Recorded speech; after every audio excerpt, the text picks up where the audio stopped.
This is our next video for Spartan Society to the Battle of Leuctra, and we're looking at Spartan cultural life and focusing on Spartan art.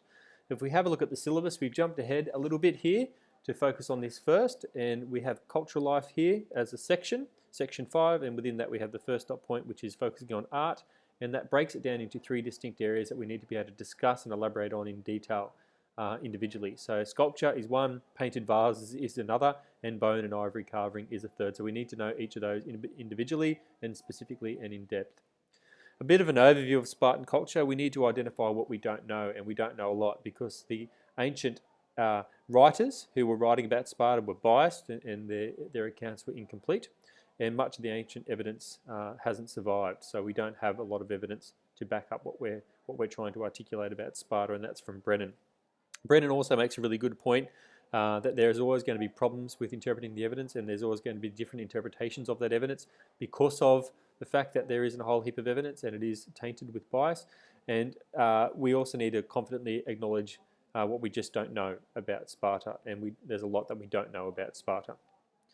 Another point that we need to make is that there's the impact of Lycurgus, who we have not discussed yet, but he is an ancient reformer of Sparta.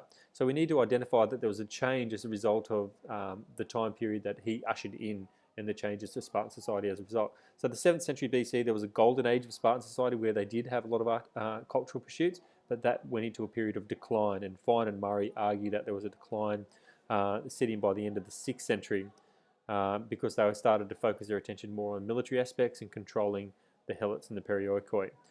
Despite that, we do have archaeological evidence that would suggest that there was still an active cultural tradition in Sparta, but it was not the same as it was in that golden age of Spartan society.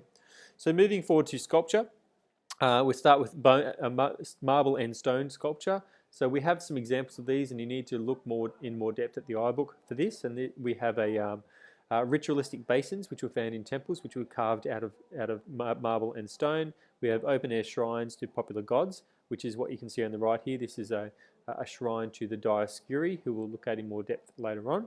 And then we have other examples, like there's a famous example of a soldier killed at the Battle of Thermopylae, which has been carved out of stone. Moving forward, we have bronze sculpture as well. We have the famous bronze statue of Zeus, which we have an artist's depiction of here. We only have Pausanias' description of that, who is an ancient geographer and writer. And we also know that the Spartans were famous for the way that they had a mold, and then they hammered thin sheets of bronze over the top of that mold to create their sculptures. And you can see an example of a bronze sculpture of a woman exercising down here.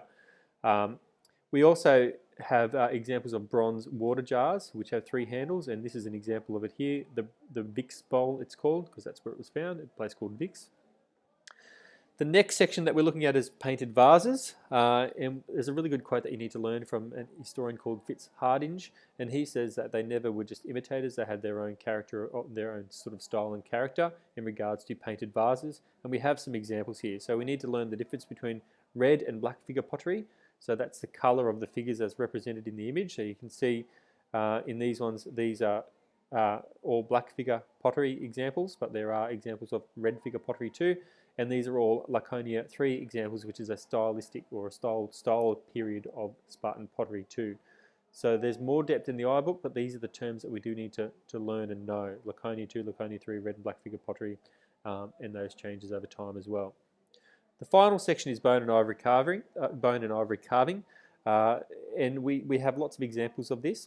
We have over 200 ivory carvings from the sanctuary of Artemis Orthia, which we use as votive offerings, so offerings to the goddess Artemis Orthia there, and you can see some examples of those down here that were made in bone. We saw production of semicircular ivory combs, which we have an example of here. They were decorated on both sides. That was in the middle of the 7th century BC, so quite early. And we also know in this time period that bone was a cheap substitute for ivory, so it was used when ivory was scarce or when it couldn't be afforded. So there's a very brief overview. Again, jumping back to the syllabus dot points, we need to be able to differentiate between sculpture, painted vases, and bone and ivory, and we'll need to use the iBook to supplement this. This is just a very brief overview.